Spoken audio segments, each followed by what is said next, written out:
noite a todas e a todos. É com enorme prazer. Meu nome é Rui Pereira Camilo Júnior. Eu sou membro do Conselho Diretor da Associação dos Advogados de São Paulo. É com muito prazer que eu recebo a cada um de vocês nesse nosso webinar, que, celebrando o mês da advocacia, nos trará histórias absolutamente emocionantes e histórias que sensibilizam em cada um de nós, advogados e advogadas. Por quê? Porque nós vamos falar dos desafios da advocacia indígena. Né? Se nós, advogados, estamos sempre na linha de defesa do direito, da democracia, do sistema jurídico, dos valores jurídicos, imagine o desafio de um advogado indígena que está zelando pelo seu povo, usando as armas do direito para a proteção das suas comunidades, dos seus povos. E o que falar, então, de um advogado que ainda tem que transitar, além do direito estatal, pelo direito indígena? Porque é claro que ele tem que ser quase um embaixador perante o Estado brasileiro e suas organizações e suas entidades. Ele fala a língua do direito estatal, mas no seio da sua comunidade ele tem que respeitar, compreender e aplicar o direito indígena e os meios de resolução de conflitos que são milenares e que foram desenvolvidos no seio desses povos, seja identificando as regras que devem nortear a solução dos conflitos, seja buscando os caminhos de resolução, né, dos litígios próprios daquelas comunidades, daquelas culturas. Então, são histórias realmente interessantíssimas e que deixam a nós, advogados, com ainda mais orgulho da nossa profissão, ao saber que a nossa profissão compartilhamos essa profissão com esses heróis indígenas, de que é um exemplo hoje. A pessoa com quem nós vamos conversar é o Júnior Nicásio Farias, né? Do povo Wapichan, de Roraima. Vive ele numa comunidade indígena, na comunidade indígena Pium, né? Na fronteira do Brasil com a Guiana. Lá ele exerce a advocacia. Né? Então, vejam que desafio, que história interessante e como é diferente a vivência e o que ele tem da nossa profissão. Antes de apresentar o Júnior Nicásio, eu queria só fazer um registro. Né? Nós também teremos, ou deveremos ter, a participação neste painel do Luiz Eloy. Luiz Eloy é um coordenador, também um advogado indígena de Mato Grosso, no caso. Ele é um dos coordenadores jurídicos da PIP, um forte movimento importante. É uma pessoa que atua já talvez em outra esfera, porque atua em Brasília, perante as cortes superiores, inclusive, defendendo e levando as causas indígenas. Ele teve um imprevisto, ele poderá se unir a nós mais ao longo do painel, mas por hora vamos poder aí aproveitar e conhecer um pouco da história e das histórias da advocacia desenvolvida com muita coragem e com muita competência pelo Júnior Nicásio. O Júnior, como eu dizia, vive lá, né, na fronteira do Brasil com a Guiana. Ele se formou em Manaus, formou na Federal, né, de Roraima, e ele atualmente é coordenador jurídico do CIR, Conselho Indígena de Roraima. E o CIR é uma entidade fundada em 1970 que, de certa forma, congrega os povos daquela região do Brasil, né? Centenas de comunidades indígenas.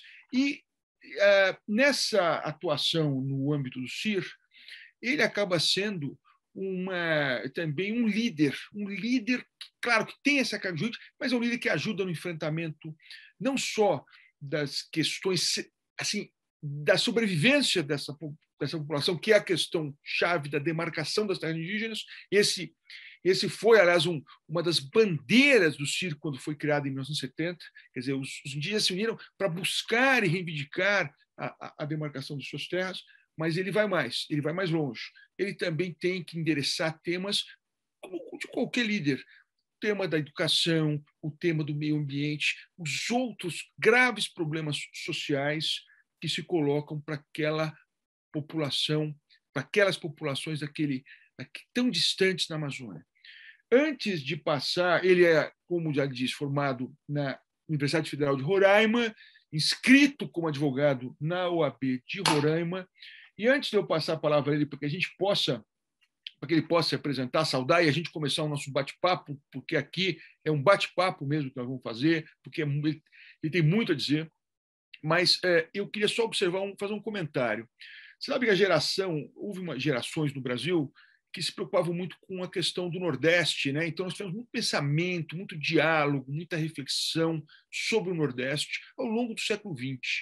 E eu diria para vocês que o que nós fizemos com o Nordeste, e devemos continuar também a fazer com o Nordeste, discutir os problemas nordestinos, nós precisamos fazer com a região norte do Brasil. Quer dizer, essa é talvez o nosso maior desafio, é a preservação do meio ambiente, é a defesa dos brasileiros indígenas que lá vivem, a proteção que nós, enquanto Estado, devemos a esses compatriotas nossos. E a gente acho que é um tema que é obrigação da ASP trazer para a nossa coletividade. Então, acho que é muito oportuno esse painel, além de estarmos falando da advocacia, de uma vertente interessantíssima da advocacia, nós também estamos discutindo os desafios da região norte e da Amazônia, que é metade do nosso território. Mas, sem mais, eu queria passar a palavra para o Júnior, para que ele possa, enfim, fazer uma saudação inicial e talvez se apresentar. Eu fiz uma apresentação muito sucinta. Júnior, se você quiser falar um pouco mais sobre você e sobre o CIR, tenha a palavra, por favor. Muito obrigado. Obrigado, professor Rui. Como já adiantado, meu nome é Júnior Nicásio, né? Sou do povo Wapixana. Moro aqui no estado de Roraima, numa comunidade de Napium, também numa terra indígena demarcada, chamada Manoapium.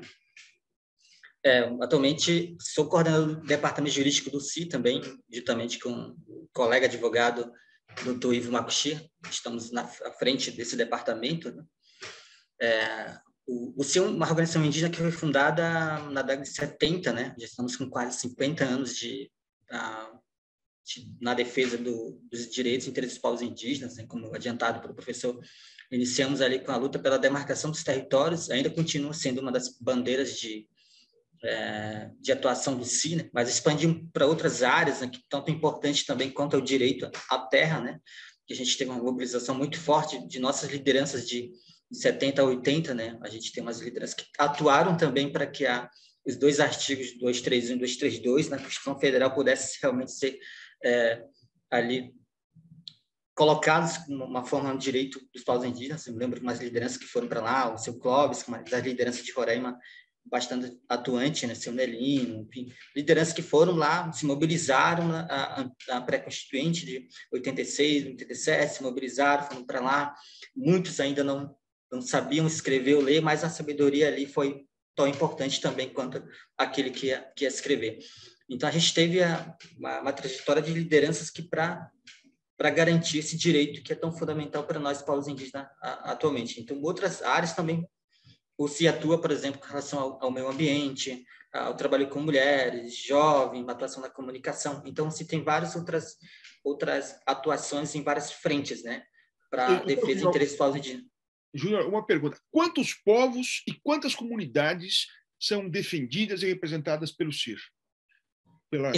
Atualmente, a gente atua diretamente com 261 comunidades, mas que são associadas ao Conselho Indígena de Roraima, mas existem outras comunidades que são associadas a outras instituições. Então, em Roraima, são mais de 320 comunidades, né?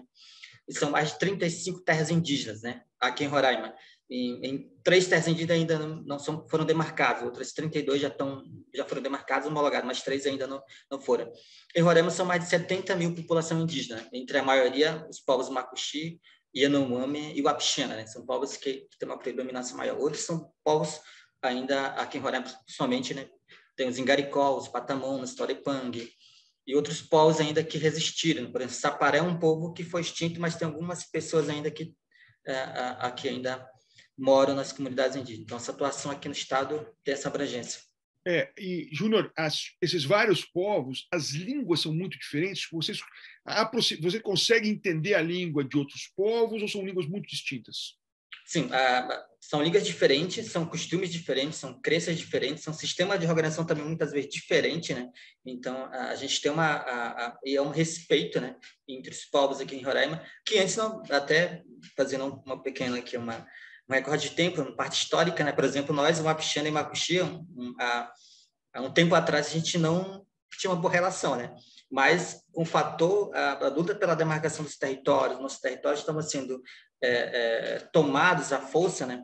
Então, os Macuxi e o Wapixana tiveram que se unir para defender o seu território. Isso foi fundamental na década de 70, né? Nas primeiras assembleias gerais dos Tuxaus, eles se organizaram e se mobilizaram. Olha, a gente sozinho, Macuxi e Wapixana, cada um no seu canto, não vai conseguir muita coisa. Então, os povos juntos, isso foi fundamental para que o direito à terra realmente fosse efetivado aqui em Roraima. Então, essa união dos povos foi, e continua sendo fundamental, né?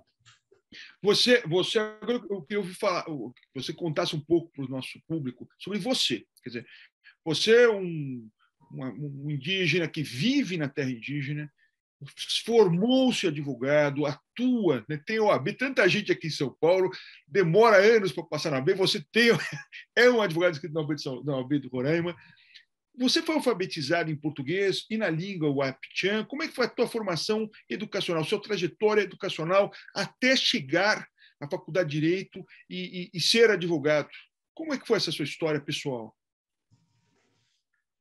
Bem, há uma trajetória de superação a cada ciclo, né? Bem, meus pais moram em comunidade indígena. Meu pai foi professor, né, por muito tempo, professor indígena na comunidade indígena. E quando eu estudava primário ainda também não tinha um ensino médio, então tive que aos poucos ir para comunidades afastadas, longe da minha família, para poder estudar o ensino médio. Eu sou formado também em técnico agropecuária, sou técnico agropecuária, né? Eu me formei na ensino médio, uma escola chamada aqui Centro de Formação. É uma escola privada da liderança indígena aqui de Roraima, que criaram, né? Que é a formação de liderança na área de agropecuária. Então, o objetivo dessa escola é formar novas lideranças e também formar jovens nessa área de agropecuária, para voltar à comunidade e aplicar os seus conhecimentos na agricultura, na pecuária, sustentabilidade, fortalecer as comunidades. Então, me formei no centro de formação. Hoje, era a antiga Missão Surumi, hoje é centro de formação, né? Só uma dúvida, a tua formação, assim, na escola primária, né, que a gente chama de ensino fundamental, ele era em português ou você também tinha formalmente, dentro da escola formal, da educação formal, vocês também tinham aulas de Wapichan, em Wapichan, ou você aprendia isso na comunidade e na escola era só em português? Sim, a gente tem... na escola tem matérias ainda, né, que é o Wapichan, né? A partir de 2000 para cá começou a ter aulas em Wapichan, que antes, na realidade, dos meus pais e ainda dos meus tios, né, era proibido eles falarem Wapixana, né? Eles falarem Macuxi, porque falando, nossa, a língua não presta, né? Então, muitos dos nossos pais, os tios, não falam, não aprenderam a escrever por causa dessa imposição do próprio Estado. Olha, o Wapixana não pode falar dentro de sala de aula, porque é uma língua que não presta. Só que a gente avançou muito, que agora é uma matéria, a gente pode uma matéria obrigatória dentro das escolas, uma matéria Wapixana, Macuxi, Torepanga, para que a gente tenha a oportunidade de escrever também e falar, ler, né, na nossa língua. Então, hoje foi um avanço também para nós, né, uma conquista de ter uma disciplina importante, tanto quanto português e matemática, né, que é aprender a língua. Os linguistas do mundo, né, estudam as línguas amazônicas, porque é interessante como elas têm estruturas interessantíssimas, muito inovadoras, né? Vários antropólogos, assim, existem caras que revolucionaram a teoria sobre a linguagem humana a partir do estudo das línguas amazônicas, que tem estruturas, funcionalidades completamente diferentes e que são muito enriquecedoras. Quer dizer, é uma parte importante da cultura humana essas línguas. É bom saber que elas estão sendo preservadas. Sim, sim. Né? Então, na verdade, a maior parte do meu ensino médio eu estudei em comunidades indígenas. Minha formação foi tudo em ensino primário, fundamental. Ensino médio foi em escolas indígenas. Fui para a universidade, fui morar na cidade mesmo por causa de fazer um curso superior, né? Também se tivesse uma universidade indígena, eu ia para a universidade indígena. Mas, enfim, não tem. Foi estudar em Boa Vista, morar em Boa Vista de fato para poder estudar e, como eu falo, sair de comunidade indígena, morar na cidade, por mais que não seja uma cidade grande, Boa Vista, né? Não tem comparação com São Paulo, essas grandes cidades. mas é um choque de cultura, né? Você tem uma comunidade diferente, você tem uma liberdade, você vai para ali, para cá. Aqui em cidades, não, você acaba tendo regras. Você não pode sair, você pode fazer isso, tal, tal, limitações.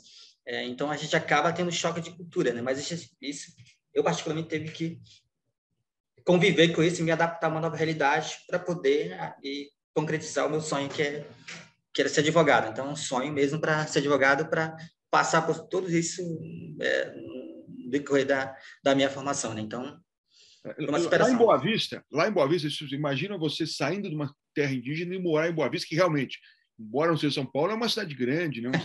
Eu não conheço, mas dizem que é muito bonita.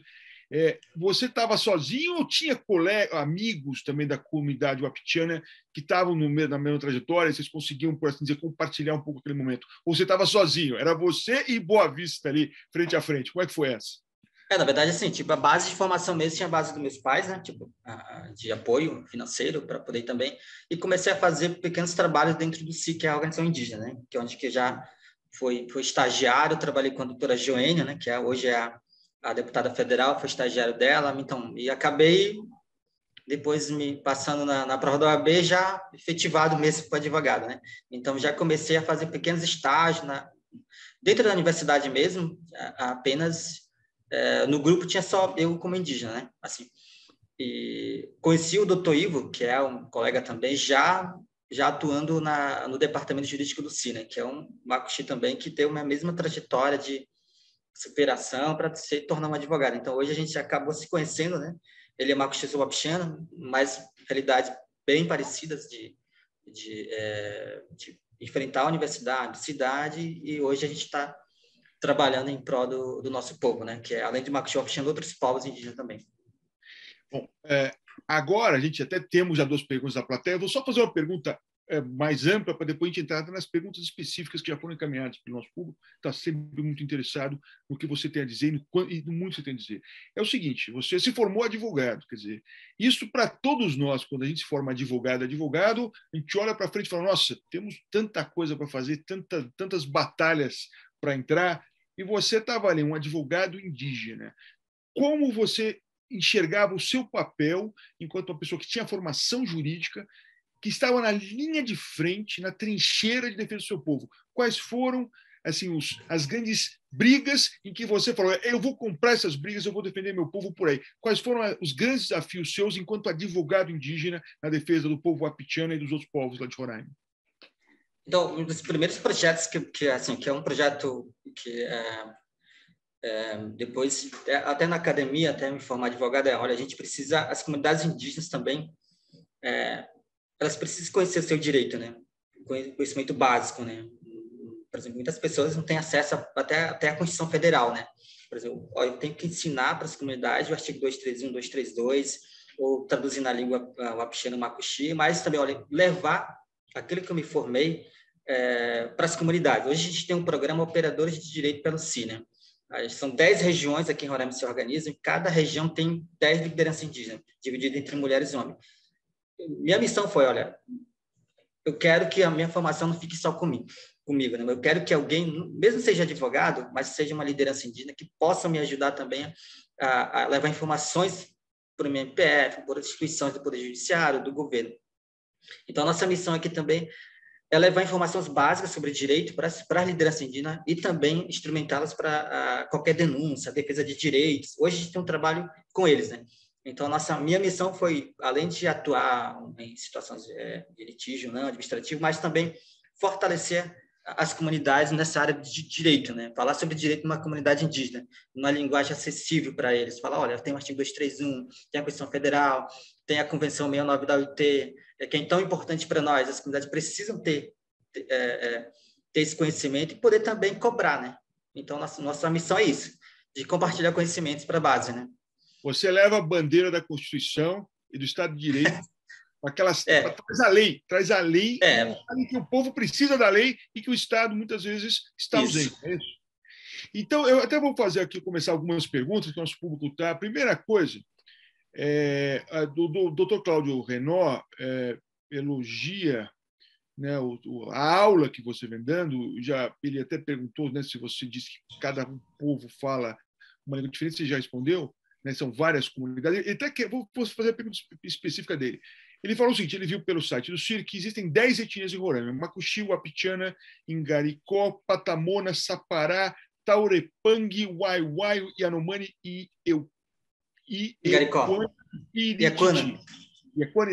E aí ele pergunta o seguinte, que cada uma dessas etnias tem uma língua diferente e não há situações de semelhança, como, por exemplo, o português e o espanhol, que essencialmente são muito distintas, não há comunicação entre essas línguas, essas 10 etnias. Elas são diferentes e são muito impermeáveis uma à outra. Tem algumas línguas, nós, o Wapichana, somos do tronco Aruac, né? Eu acho que o Wapichana são um tronco mais do Caribe. Nós, o Wapichana, como a chama, é totalmente diferente, né? Mas, por exemplo, a gente é diferente do Iekuana, do Yanomami, mas o Macuxi e Taurepang são bem mais próximos, né? São como que se falasse, tipo, o português e o espanhol. Tipo assim, uma linguagem um pouco parecida, algumas interpretações, mas Macuxi e Taurepang são bem parecidas, né? Mas é bem diferente. Uma língua em Ingaricó é bem diferente do Wapichana, é bem diferente do Yanomami. Então, são línguas diferentes, que não tem nada a ver com a outra. Se eu falo Wapichana, ou alguém fala Ingaricó, eu não vou entender, porque é uma linguagem diferente, uma escrita diferente também. Então, aí os nossos colegas, advogados e advogados, muito interessados aí nessas suas brigas tão meritórias e tão importantes. A doutora Vilma Santos Leite, Lália, pergunta de que forma, quais são os caminhos para que se possa auxiliar os indígenas que precisem ter acesso à saúde. Quer dizer, você, nessa sua pauta de defesa dos direitos indígenas, de que modo você busca construir esse acesso dos indígenas à saúde? E o doutor Gabriel dos Santos Vilardi pergunta o seguinte, eu vou até ler literalmente, porque mesmo depois de tantas conquistas jurídicas e políticas do movimento indígena de Roraima, quais são atualmente os principais desafios para os povos indígenas em uma sociedade tão racista como a nossa? Então, só recapitulando, a doutora Vilma foca mais na questão da saúde, quer dizer, como é que é essa questão da saúde, de garantir, quais são os caminhos para garantir o direito de vocês, indígenas, à saúde, e, evidentemente, nós sabemos do grave impacto que a Covid teve nas comunidades indígenas, que eram particularmente vulneráveis a ela, houve necessidade até de uma intervenção do Supremo Tribunal Federal para garantir o direito de você à saúde. Então, o tema da saúde, eu pediria que você enfrentasse em primeiro lugar. E depois, a pergunta a questão do racismo, né? Como vocês lidam com o racismo quanto comunidade e até individualmente. Como você já foi vítima de racismo, como você reagiu numa situação dessa? Bem, a relação ao direito à saúde, né? Então, o Conselho Indígena de Roraima, a gente tem uma experiência, né? Bem na década de ano 96 para cá, o Conselho Indígena de Roraima fez o projeto de formar agentes indígenas de saúde para atuar dentro da comunidade. São lideranças que são formadas, capacitadas nessa linha de saúde. Então, foi muito tempo, a gente fez um convênio, fez um convênio com o Cifunasa, então capacitou indígenas para atuarem lá no posto de saúde, né? Várias comunidades construíram seu postinho de saúde e tem um indígena que atende a questões básicas, primeiros socorros, então tem um atendimento básico para a formação dos agentes de saúde. Então, o movimento indígena de 2000 para cá, até 2010, fez uma incidência em Brasília, né, no acampamento Terra Livre, que é um movimento, e conseguiram criar uma Secretaria Especial de Saúde, a CESAI, que atualmente, que cuida especificamente da saúde indígena aqui no Brasil. Só que para cá, a CESAI põe ingerência política, interferência, né, então acabou não atingindo seu objetivo, que é a promoção, defesa, atendimento à saúde dos povos indígenas aqui em Roraima. Porque primeiro, a questão geográfica aqui em Roraima, por exemplo, o atendimento. Para Yanomami é só de voo, então não tem, ou é de canoa. Em outras áreas é só de barco, então em outras áreas é só via terrestre, né? Então há uma questão também geográfica aqui em Roraima. Mas a gente tem trabalhado bastante, que é o fortalecimento da medicina tradicional, porque na pandemia as comunidades já tinham algumas tinham perdido esse costume de fazer medicina tradicional, retomarem com relação à medicina tradicional. Então, a gente aqui tem fortalecido a questão da saúde, tem essa participação, que é a obrigação do Estado, da União, fornecer essa questão, e também das prefeituras também, e acabam, ali, olha, em várias assembleias indígenas, ainda uma deficiência de atendimento muito alta, né? Por exemplo, aqui em Roraima tem 2 CASAI, uma CASAI que atende o Distrito Leste, uma CASAI que atende o Distrito Yanomami. Mas, infelizmente, ainda é um sucateamento de atendimento básico, né? Por exemplo, a medida que é atendido lá na comunidade. Vários postos de saúde ainda eles são feitos pela própria comunidade. Assim, é feita uma casinha, lá tem um posto de saúde que é onde sai. Agora que a gente conseguiu avançar um pouco mais, né, com a participação política, né, da liderança também elegendo vereador, deputado e mais nessa linha, foram construídos várias UBS, né, que em várias comunidades que atende outras comunidades menores. Então, foi criado o UBS, então foi valorizado a questão da AES. Então, a gente está um pouquinho melhorando a estrutura, mas é uma deficiência ainda muito grande no atendimento. Né? Júnior, na Covid, vocês tiveram a vacinação lá em Roraima, foi no ritmo do Sul aqui ou ficou para trás? Como é que foi essa questão do enfrentamento da Covid lá nas comunidades de vocês? Então, no enfrentamento da Covid, a gente teve algumas perdas, então, infelizmente, inicialmente, o governo federal e estadual não teve nenhum plano de enfrentamento à Covid, especialmente para a população indígena, no Brasil todo, né? Então, o que a gente fez? A gente fez as ações pontuais de isolar várias terras indígenas, principalmente para impedir a disseminação do vírus nas comunidades. A gente teve várias perdas de liderança indígena, mas a gente conseguiu conter o avanço da Covid dentro das comunidades indígenas. Aí, por isso, o papel importante que os agentes de saúde das comunidades indígenas tiveram durante o período de pandemia, né? Porque foram essa liderança que ficaram na linha de frente, né? Às vezes a equipe de saúde não ia para a base, ou não poderia entrar na comunidade, o dia a dia ali, enfrentando, atendendo o paciente, era o agente de saúde das comunidades indígenas, que eles enfrentavam. Eles são os médicos das comunidades, né?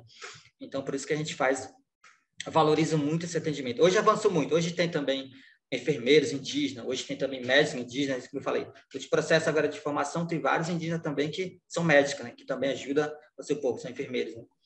Então, a saúde pública, né? Você vê, a gente tem esse episódio do SUS, né? E a questão da saúde indígena são coisas que deveriam dar orgulho, dão aqueles que estão na linha de frente, aqueles que são dedicados, orgulho, nós temos grande orgulho por eles, mas é claro que sempre é insuficiente.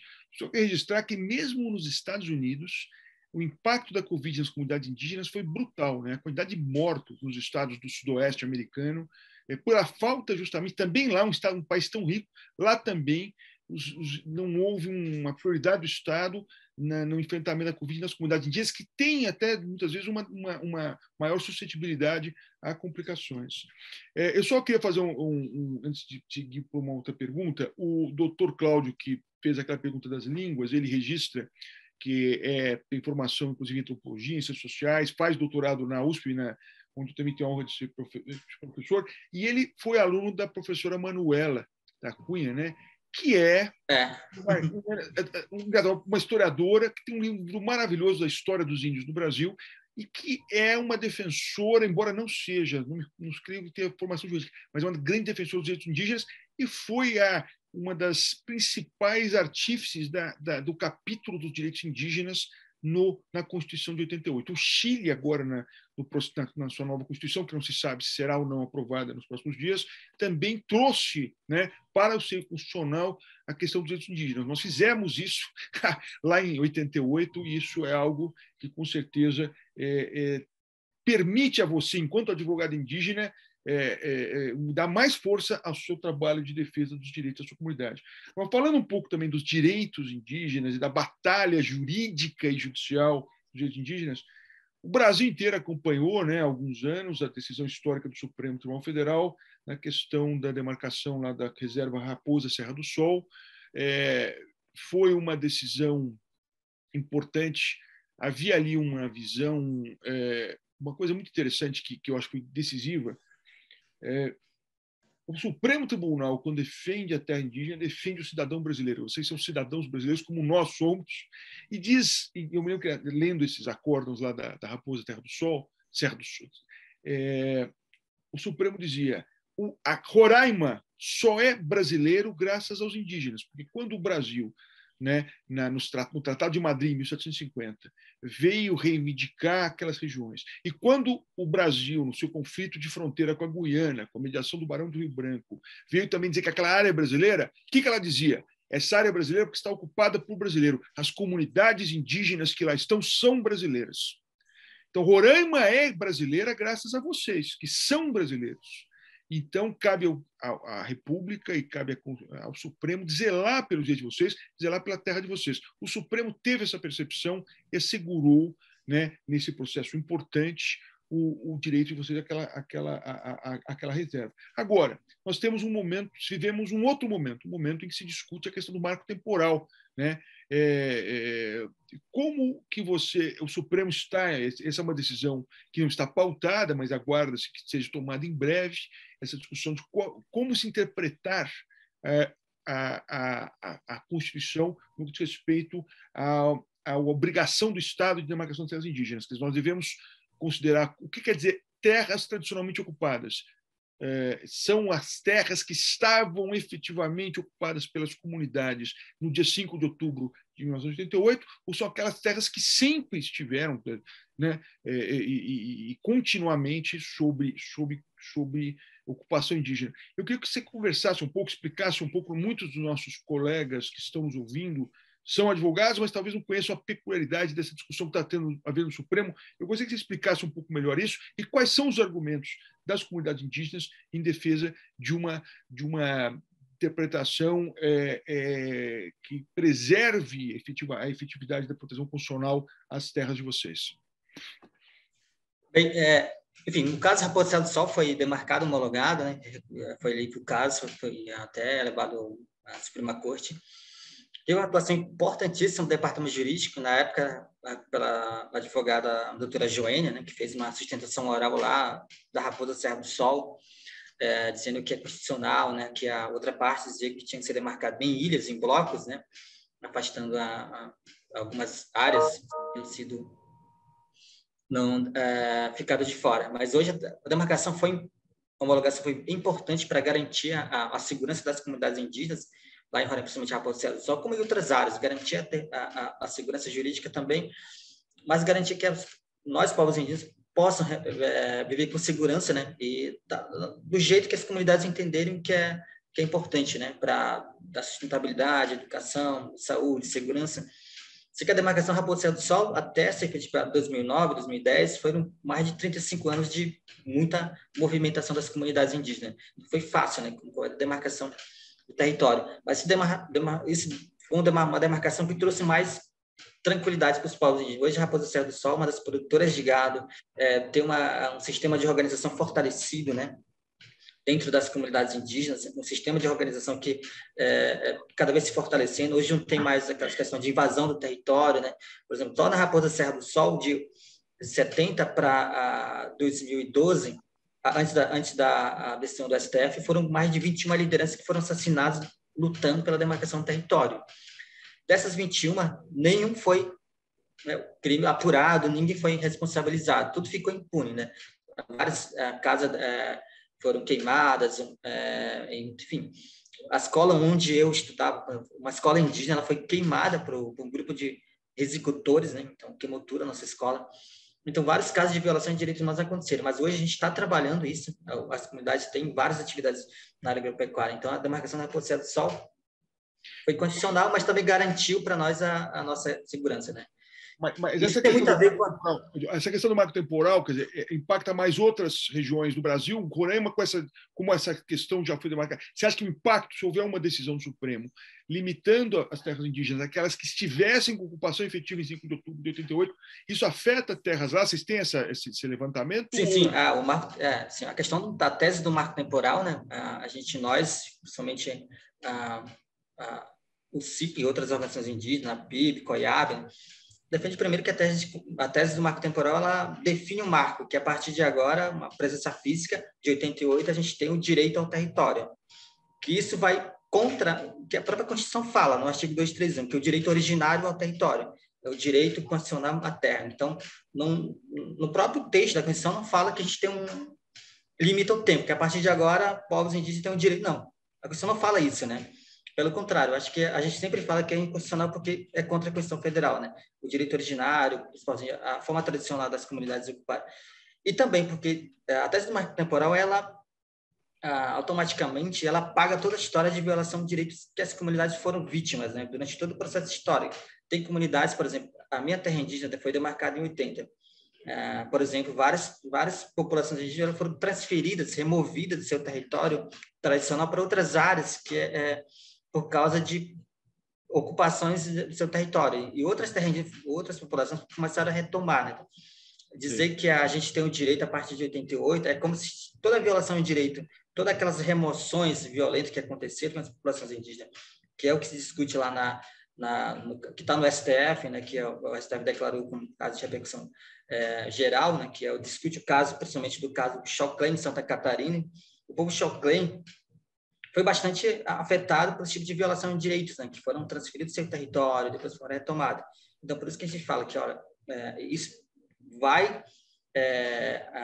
tem no STF se discute, mas também o próprio Congresso também se discute também a aprovação de uma lei, a 490, a PL 490 de 2007, né, que discute também a tese do marco temporal, querendo regulamentar no Congresso Nacional. Tem duas frentes, né, de ataques aos povos indígenas. No Congresso Nacional e no STF, que está o ministro relator, o Fachin, considerou que a tese do marco temporal é incondicional, né? Então, a gente defende que o nosso direito não começa a partir de 88 por essas razões que a gente acha que não está na Constituição Federal, né? Por isso que nós, movimento indígena, somos contra, né? Por violação de vários direitos, né?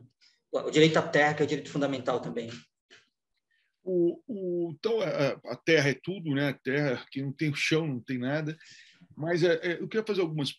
existem várias perguntas do nosso público, que eu vou tentar assim, centralizar. A doutora, basicamente, todo mundo aqui é muito curioso saber quais são os principais desafios e ameaças que vocês, indígenas de Roraima, enxergam. O que mais está... Quais as principais ameaças para os povos de vocês? Seria, além da questão da terra, a questão da segurança é importante para vocês? Vocês estão correndo riscos de vida? Você, como advogado indígena, você se sente, enfim, numa situação de risco? Segurança é um problema para vocês? Em Roraima, com todo o território, a questão do avanço do garimpo ilegal nas terras indígenas, que é o caso da terra indígena Yanomami, né, que está sendo tomado por mais de 20 mil garimpeiros que se instalaram na terra indígena Yanomami, né? São menos de 18 mil Yanomamis para uma cidade, né, irregular, ilegal, criminosa, com toda uma estrutura aos olhos do próprio Estado, né? Então, comunidades que a gente enfrentamento é muito forte. Raposa Serra do Sol também, o avanço do garimpo ilegal. Recentemente teve um estudo da Fiocruz com a Universidade Federal que identificou que os peixes do Rio Iraruquera, outros rios, Rio Branco, Mucagê, são os maiores rios Roraima, algumas espécies de peixes estão contaminados com mercúrio, né? Então, as águas, para quem depende da pesca, não só o povo indígena, mas ribeirinhos ali, quilombola, até a população também a população roramense vai ser prejudicada pela contaminação dos rios, né? Então, um risco muito forte a gente enfrenta com relação ao garimpo ilegal, que restringe o acesso ao próprio território. Por exemplo, o caso lá na terra de Yanomami, tem um garimpo que está do lado do posto de saúde. Então, Nossa. O acesso à aeronave que desce para o posto tem que pedir autorização dos garimpeiros. É como se tivesse, parece que ali as comunidades foram abandonadas, né? Eu até, assim, minha expressão até falo que as comunidades acabam se migrando do seu território, fugindo do garimpo, né? Como se fossem refugiados do garimpo ilegal, né? Então, morte de crianças, estupro de mulheres, né? Esses garimpos que estão instalados. Então, uma violação muito grave. Nós, como operadores de direito, a ação da PIB, no STF, para que a União realmente retire e proteja aquela população indígena. O caso do Curitiba, que foi lembrado, são povos entre aspas, isolados, mas são povos que também estão em risco, né? Em Roraima, como toda outros empreendimentos, sem um direito de consulta, né? A gente tem qualquer empreendimento, seja ele ao redor, as comunidades têm que participar, como uma forma também de garantir que a autodeterminação, a participação também, as comunidades já acabou a questão da tutela, né? Então a gente tem enfrentado isso. a convenção da OIT, né, manda que sempre Isso. as comunidades sejam ouvidas. A Convenção Internacional que o Brasil assinou e que é compromisso do Estado brasileiro. Você sabe que é curioso, Júnior, eu, evidentemente, não tenho vivência, né, da experiência indígena, mas eu viajo como advogado do Brasil inteiro.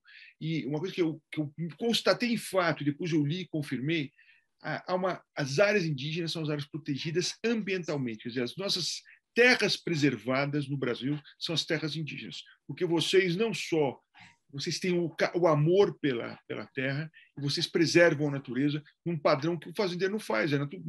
Então, eu me lembro uma visita uma área indígena na Paraíba, no litoral da Paraíba, são uns poucos trechos ali daquela região da Zona da Mata em que eu vi mato, porque era uma área indígena preservadíssima. Rondônia é impressionante. Você andando em Rondônia é muito demarcado. Você põe o mapa de Rondônia, o mapa das terras indígenas, há floresta nas áreas indígenas. Fora delas, a devastação impera. Então, vocês são quase os guardiões da floresta que defendem o nosso bem-estar de todo o Brasil ao tomarem conta das nossas terras. Mas eu quero só fazer um comentário do doutor Constantin Gerber, fez um registro importante que eu achei que eu gostaria de passar sobre esse tema fundamental que está na pauta do Supremo, sobre a questão do marco temporal. Então, diz o doutor Constantin, o desafio será o STF entender que a ocupação tradicional, conceito constitucional de ocupação tradicional, não pode ser interpretado à luz do direito civil, né? Não é posse. É necessária uma interpretação constitucional própria, uma ocupação destinada à reprodução cultural e à preservação ambiental, além de parâmetros interamericanos. Tal. Então, é fundamental, realmente, que a quadra não é... A interpretação do termo não é privatístico, é num viés dos valores constitucionais. Eu, entrando agora num outro tema, que eu acho que também está até no título da sua apresentação e que eu acho fascinante, é a questão do direito indígena. Quer dizer, você, enquanto advogado, você transita entre o mundo do nosso sistema jurídico estatal, do Código Civil, da Constituição, mas você também tem que interagir com o direito das comunidades indígenas, né? Com as regras milenares que surgem nessas culturas e também com os mecanismos próprios de resolução do conflito dessas comunidades. Então, eu queria perguntar, em primeiro lugar, essa questão das regras. Né? Quando há um conflito no seio de uma comunidade indígena, a primeira regra, alguém vai citar o Código Civil, ou realmente a referência da resolução acaba sendo as próprias regras da cultura indígena? Como que acontece isso na comunidade de vocês? Rapidamente, essa questão do direito à terra, né? A gente tem essa relação que os povos indígenas têm com a terra bem fundamental, né? Sem a terra, o povo indígena, por exemplo, não tem vida, né? Então, eu sempre falo para alguém fazer uma leitura do livro do Davi Copenhague, né? Que é um xamã, um pajé, um homem que ele escreveu um livro, A Queda do Céu, né? Que ele explica a relação espiritual com a terra, né? Quem puder ler, entender melhor por que os povos indígenas têm essa relação espiritual, né? Se agredir na terra, para agredir os povos indígenas. Ele sempre fala que a gente não é o dono da terra, a gente é parte do território Yanomami. Então, acho que queria fazer esse comentário para falar sobre essa questão da resolução e mediação de conflitos que eu propus, né? Para falar um pouquinho sobre a nossa realidade em Roraima, né?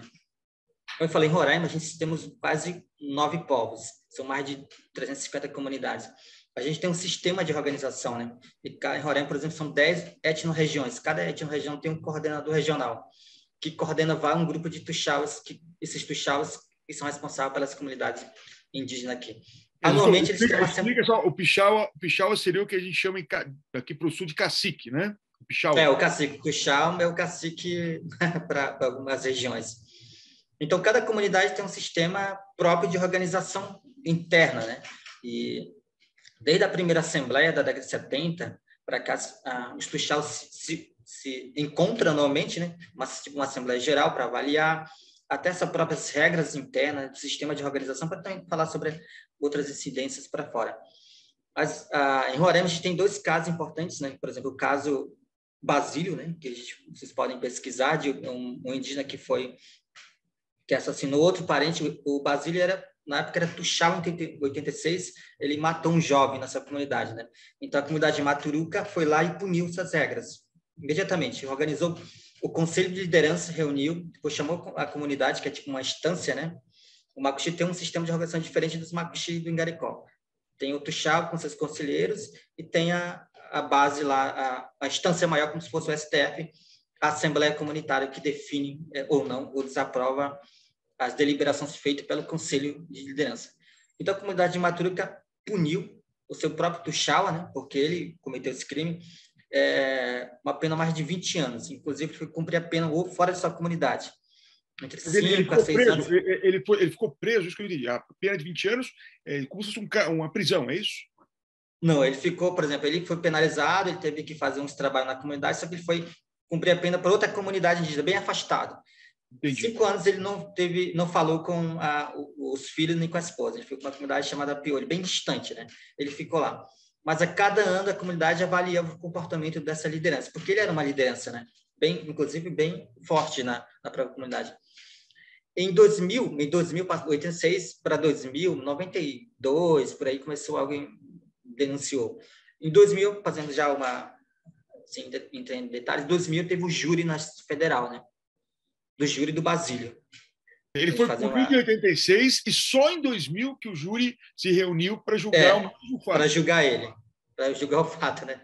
E lá realmente reconheceram o que ele fez, mas os júris consideraram que ele já tinha sido punido pela comunidade a partir das regras da própria comunidade de Maturuca. A comunidade de Maturuca tinha suas regras, não escritas, mas oralmente passavam. Olha, aconteceu isso, e tinha as atas das comunidades, era como se fosse lei. Então, um caso bem importante aqui em Roraima. E em 2012, 2013, aconteceu outro caso aqui na Serra da Lua, na área dos Wapuxana, ou também um caso chamado caso Denilson, se quiser pesquisar, também um caso de homicídio, né? E a comunidade também puniu o Denilson, que é o irmão que assinou.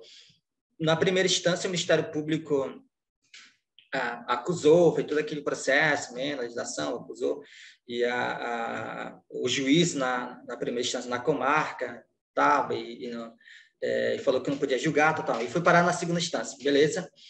E lá também os magistrados consideraram que as regras da comunidade também tinham força de lei, então eles consideraram que o regimento da comunidade pudesse ser aplicado também. Então, a gente tem 2 casos, né? Bem importante aqui, que a gente fez uma incidência, né, a partir das regras das comunidades, que as comunidades também têm autonomia, porque de 70 para cá, eles já tinham sistema de organização, já resolviam, né? Só que com a influência de outras pessoas, até bem com medo também, por exemplo, qualquer problema, eles já começavam a levar para a FUNAI, levar para a delegacia, pequenos problemas internos para a delegacia. Só que aí o Poder Judiciário, quando chama o indígena, a maioria dos indígenas não sabe falar bem português, né? Então, o juiz, o defensor público, ou um promotor de justiça ali não vai, quando vai fazer um depoimento, a gente não vai entender muito bem aquele juridiquês, né? Então, eles sabem mais na língua wapixa, não tem um intérprete lá ao lado para ouvir, para explicar para ele como é que é feito e tal. Então, a gente entende que as regras da comunidade é tão importante também quanto a decisão de um juiz ali, dependendo do caso. Então, a gente tem aplicado as regras da comunidade. Vocês têm compilado, vocês têm buscado lá no CIR, né, na coordenação indígena, tem buscado registrar por escrito, como compilar essas regras das várias comunidades, como que é esse trabalho de registro dessas regras? Sim, agora a gente está com um trabalho de registrar, né, a comunidade, nos convida lá da Assessoria Jurídica, a gente vai lá, uma reunião comunitária e pergunta como é que vocês se organizam. A gente só passa no papel já o que já faz no dia a dia, né? Alguns temas que eles trazem para nós, como que eu posso resolver? Algumas coisas que não acontecem, né? Mas é uma questão de prevenção mesmo, né? Então, vamos colocar desse jeito. Eles não copiam o Código Penal, né? Eles não copiam o Código Civil, é uma forma de organização que é passada de geração em geração. Caso a gente faz, olha, antigamente, há uns 100 anos atrás, nossas comunidades resolviam de outro jeito, né? Olha, você não pode fazer isso, não pode bater, não pode matar, então vamos resolver de uma forma diferente. Esse processo também faz parte da cultura indígena, a gente também nunca está parado no tempo, né? A gente acha que, todo mundo acha a questão que, até a pergunta fala, você é advogado, você tem uma roupa, você deixou de ser indígena? Não, eu continuo sendo indígena, né? Mesmo tem bens materiais, mesmo sendo advogado, eu continuo sendo indígena, né? Eu não perco direito, né? Então, esse é o olhar que ainda a gente tem. Olha, tá advogado agora, um advogado aculturado. Até hoje tinha esse programa do governo de 2000, não existia mais indígena. Todo mundo ia se integrar à sociedade, né? Não existiria mais indígena. Hoje não, a gente entende, a gente vai para a segunda, olha, a gente é indígena, tem nossa cultura, nenhum bem material, nenhuma formação acadêmica vai me deixar de ser menos indígena ou não, né? Pelo contrário, a gente tem um trabalho. Mas isso, em Roraima a gente tem duas experiências. Eu queria te perguntar alguma coisa um pouco sobre essas regras do direito indígena. Por exemplo, aí falando talvez do povo Wapitiana, que é o seu povo, né? Você falou um pouco, você tem coisa. Existe a ideia de propriedade privada, que é a propriedade, como que é essa questão de propriedade coletiva e propriedade privada no seio do povo Wapitiana? Bem, as comunidades indígenas aqui usam de forma coletiva o uso do território, né? Não existe lá na comunidade indígena, não existe uma propriedade privada, isso é o território, até porque a questão federal fala que a gente não pode arrendar, emprestar, então a gente uso a terra, a gente tem um uso coletivo. Aí, a partir do regimento interno de cada comunidade, eles escrevem como se organizam. Olha, eu quero ter uma roça, eu posso ter um tamanho da minha roça desse jeito, posso fazer meu sítio, mas está tudo escrito nas regras internas da comunidade, né? Usufruir. Agora, por exemplo, tem a questão, não posso desmatar a mata, não posso mais colocar agrotóxico, né? Tem comunidades que acabam querendo, vamos criar uma área bem grande para plantar monocultura. Então, existe uma regra na comunidade. A gente vai trabalhar a questão das sementes tradicionais. Então, em cada terra indígena existe um uso coletivo das comunidades, mas cada comunidade cada família, né, tem a sua roça, tem os seus bens, né, que conforme o sistema ali que se organizam, né, mas isso é importante para...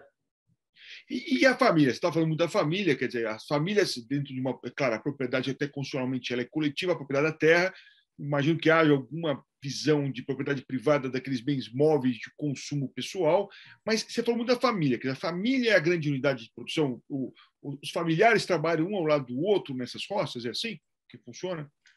Sim, sim, várias comunidades a gente já adotam o sistema de mutirão, né? O ajuri, o nome que chama. Outras comunidades trabalham em grupos, né? Tem, por exemplo, a reunião comunitária divide. Um grupo vai trabalhar com essa família, outro grupo. Ou faz uma reunião comunitária mesmo e todo mundo vai trabalhar na roça, vai trabalhar numa determinada área, mas é um trabalho comunitário que várias comunidades ainda adotam, né? Então, é um sistema de colaboração entre os indígenas dentro da comunidade, né? A família, a gente tem aquele negócio, a gente tem a chamada família nuclear, que é pai, mãe, filhos, né? Ou dois pais, duas mães e dois filhos, né? Numa visão, evidentemente, em que a gente reconhece a união homoafetiva. E tem a famosa família estendida, né? Que é avô, avó, tio, todo mundo. Qual que é o tamanho dessas famílias de vocês lá no povo Wapitiana? Vocês trabalham, o avô, há essa coisa assim de uma família estendida? Realmente, quando você fala família, você pensa na família estendida ou pensa no casal com os filhos? Na família a gente tem vários tipos de família, até no regimento da comunidade Pionte, que eles colocaram, o que eles entendem por família, né? Uma família para eles também é apenas um avô que mora sozinho, ou um casal de idosos, ou uma família que é um filho, uma mãe que mora com os seus filhos, ou uma família tradicional mesmo, mas não existe assim uma definição. Família é isso, outro tipo de família não pode ser dentro da comunidade. Existe várias formas de família. Perfeito. Núcleos familiar. Então, por isso que a gente reconhece, né, como na comunidade tem um censo, né, como se tivesse aqui o Tuxal tem um livro, né, quem vai ser um membro da comunidade, por exemplo, eu vou casar, eu vou ter o meu nome, a esposa no livro. Se eu quero morar, eu tenho que pedir autorização da comunidade que eu vou morar para fora. Então, eles riscam no censo da comunidade. Então, um sistema de controle interno também para quem mora, quem sai, né? Existe cada comunidade. Vocês têm a possibilidade de se divorciar? O homem e a mulher podem divorciar?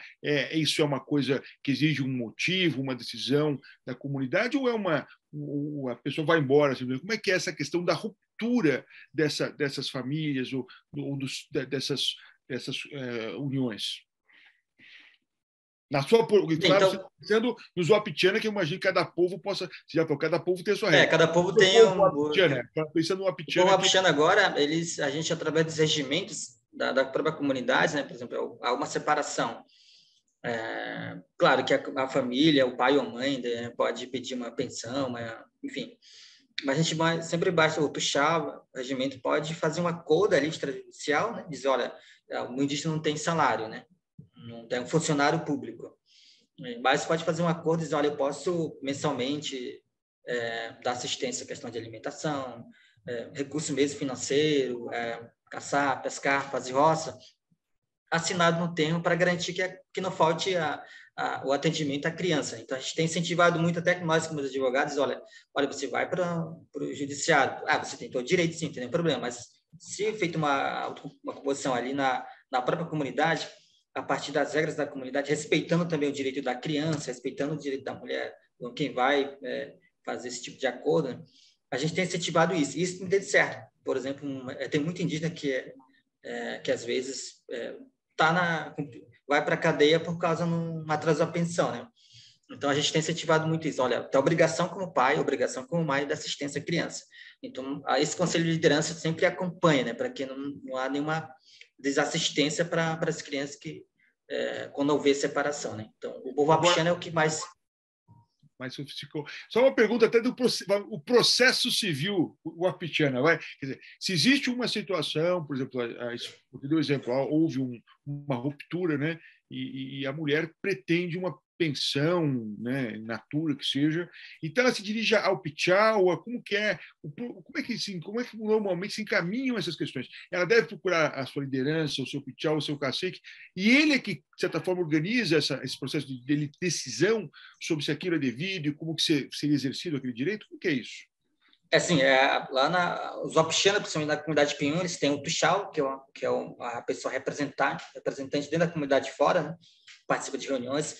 Fora do tuxau tem um conselho de lideranças, que é formado por uma mulher, um jovem, um professor indígena, um saúde indígena, que quando existe um caso, por exemplo, um divórcio, uma agressão, um furto, alguma coisa dentro da comunidade, quando chegam a eles, esse conselho, eles se reúnem, tem um fato, esse conselho faz a apuração dos fatos, chama as partes, né, envolvidas, ou um caso para entender melhor, eles fazem um relatório e se eles consideraram que esse caso é muito grave, por exemplo, um homicídio, então a gente precisa levar para a reunião, para a Assembleia Comunitária.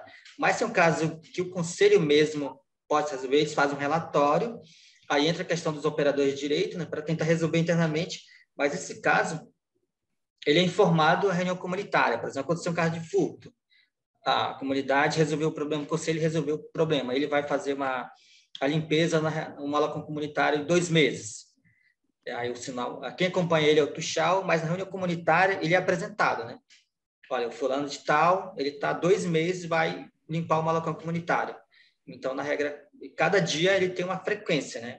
Tá lá a frequência fica com o tuxau. 7 horas, por exemplo, se for cumprir uma pena, 7 horas tem que assinar, o tuxau assina no final. Existe todo o controle também, né? Além também a gente sempre fala, ele é quase um dia de levar um sermão, né? Tipo assim, vai levar conselhos, por que tu fez isso? Então, um julgamento rápido, mas também as partes são ouvidas, né? Entende? É todo um trabalho também de fazer um julgamento justo e também não que as partes sejam prejudicadas, mas é um trabalho também de um julgamento para restaurar a pessoa, né? Para que a pessoa também, e nem a vítima também seja também mais prejudicada, né? Por exemplo, essa questão da vítimas de violência sexual, nas mulheres indígenas, as crianças indígenas, né? Então, a gente tem um trabalho que é, por exemplo, essa questão da dinâmica dos nossos costumes. Antigamente, quem atendia eram os homens, né? Até hoje no sistema. Mas hoje não, a gente precisa que as mulheres possam fazer o atendimento das mulheres, né? Então, tirar os homens para que as mulheres façam esse atendimento mais humanizado, mais justo para a criança, né? E, então, a gente tem também a dinâmica de aperfeiçoar o nosso próprio sistema indígena, que muitas vezes era só o papel do homem, né? Hoje não, aí tem o papel da mulher que é tão importante também. O que é interessante, quer dizer, vocês estão na linha de frente do que a gente chama de justiça restaurativa, que é o que hoje se busca, né? Que é exatamente o diálogo, inclusive, em que o infrator ouça a vítima, para ver como causou sofrimento. E isso talvez tenha um papel mais importante para o seu arrependimento, a sua penitência, né?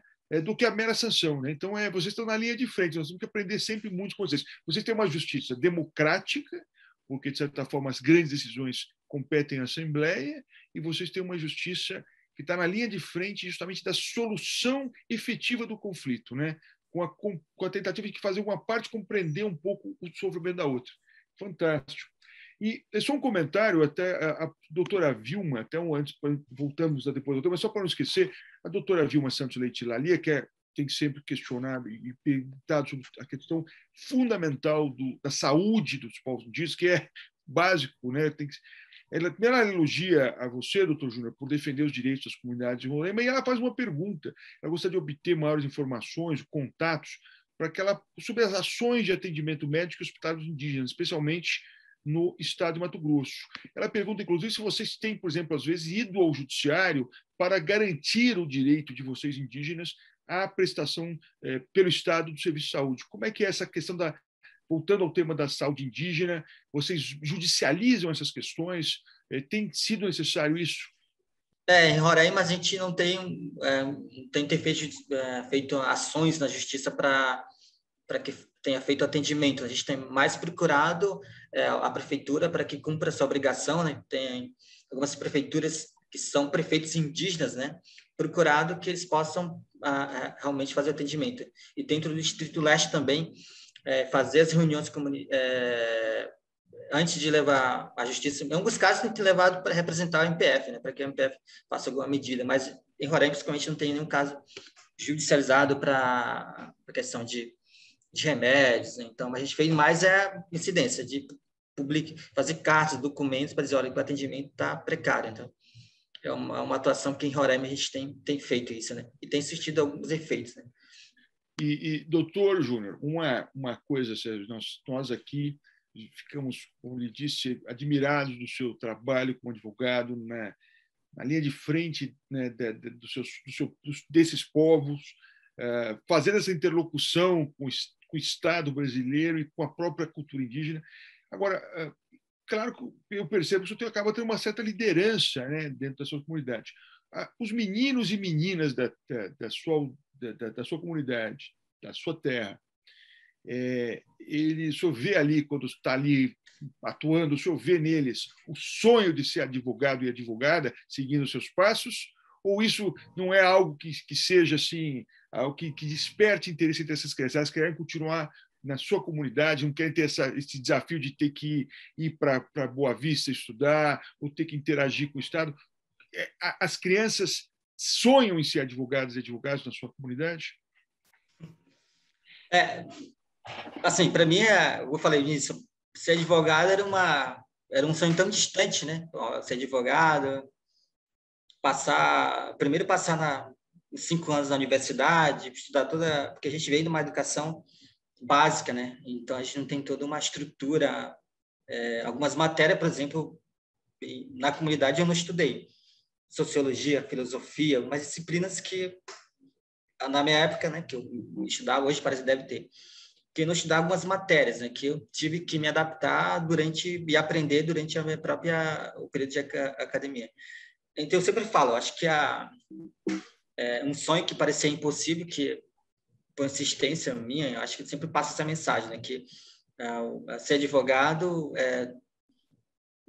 é só ser advogado, né, ter esse status, mas nosso papel também como operador de direito, retornar para a comunidade é o que a gente faz aí em Roraima, com o Ivo, com a doutora Joênia, de poder retornar para a comunidade, né? Porque pouco a gente tem o conhecimento básico, e levar para a comunidade, fazer essa formação dos operadores, e levar para a juventude que sim, você quer estudar direito, é uma área extremamente boa, né? Medicina, administração e outras áreas que podem ser tão importantes também para fortalecer as comunidades indígenas, né? Tem poucos advogados indígenas no Brasil, né? Assim, são quase mais um pouco de 15 advogados, né? Em Roraima somos 2 para atender uma população de quase 70 mil pessoas, né? Assessoria, ir lá na comunidade. Nós somos o tipo de advogados assim, que vai, acho que o Marés, os juristas falam, de pé no chão, né? De estar lá na base, atendendo o Tuxaua, atendendo a comunidade, para poder entender também e levar representado para o MPF, né? Então, a gente tem falado, uma das coisas que a gente sempre fala, acho que ser advogado é uma questão muito importante para nós, que a gente conhece a nossa realidade, né? Já é um avanço importante para falar com o MPF, já um avanço importante que a gente acaba sendo intérprete, né?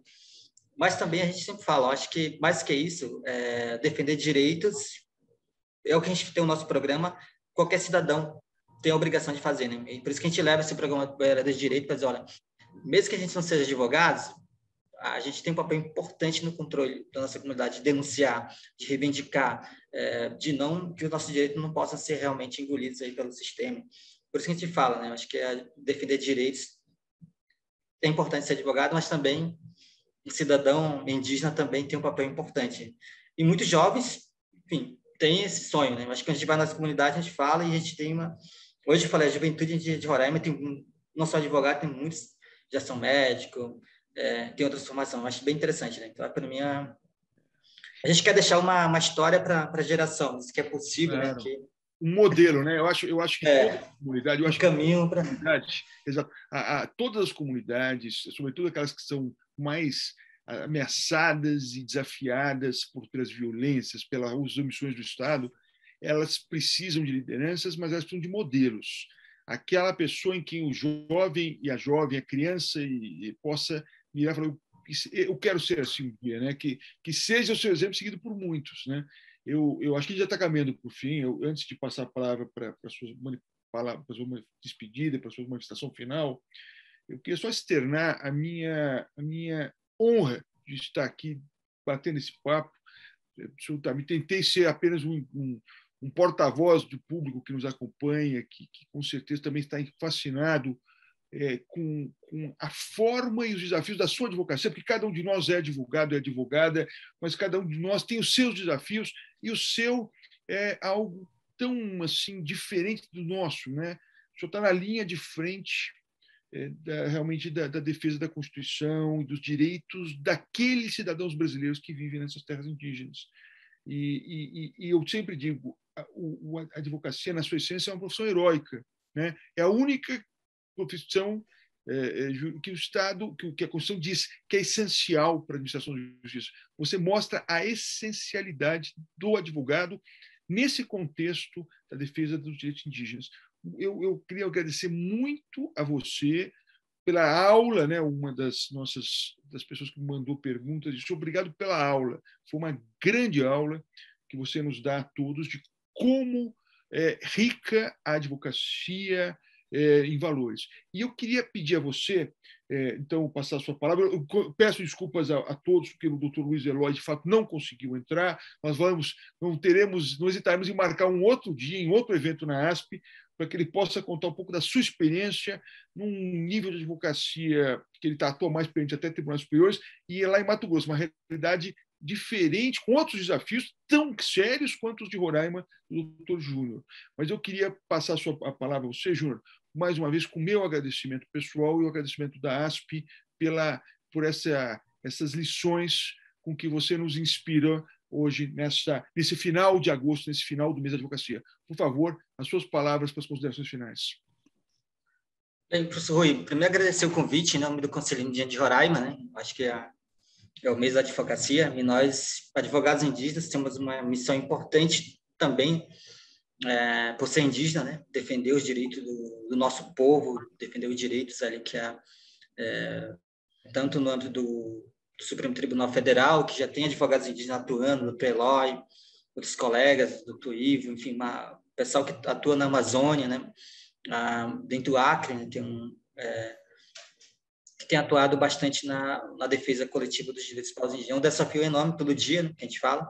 A advocacia tem um papel importantíssimo dentro das regiões aqui do Brasil, né? E para os povos indígenas, para nós, exercer essa profissão é uma honra também, e também nos joga mais responsabilidade, né? De um dever, obrigação também de exercer essa advocacia com muita garra, né? Que defender direitos indígenas também é uma forma que a gente tem de seguir toda a trajetória de luta dos povos indígenas que nossos ancestrais, nossos avós iniciaram, né? Que defenderam direitos.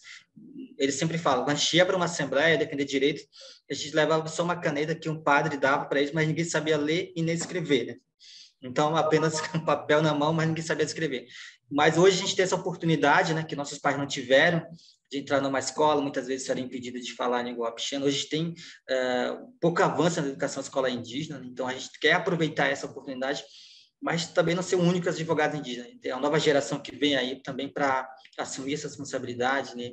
E a gente coloca à disposição também dos senhores para também compartilhar a experiência, né? Eu fico bastante honrado de participar e aceitar esse convite, né? E fico feliz por poder compartilhar nossa experiência aqui em Roraima, em várias áreas do direito indígena. A gente está à disposição também. E, enfim, a gente saiu daqui satisfeito e muito feliz por participar desse debate, desse diálogo e desse mês tão importante para nós, advogados. Muito obrigado, professor. Obrigado, doutor Júnior. Olha, queria terminar agradecendo ao nosso público, aos nossos participantes, sempre, inclusive, com intervenções muito importantes, seja no sentido de fazer perguntas pertinentes, seja com observações que enriqueceram o debate. Eu quero convidar todos para a programação de amanhã, está no nosso site, o último dia, né, desse mês, que é o nosso grande mês de festa, que é o mês da advocacia. Agradecer à nossa equipe técnica que faz com que esses eventos online aconteçam sem nenhum problema, com perfeição, e dizer a todos que a Associação dos Advogados de São Paulo é a casa de vocês e é a casa em que os advogados falam, se conhecem e aprendem constantemente. Boa noite a todas e a todos e até amanhã. Obrigado.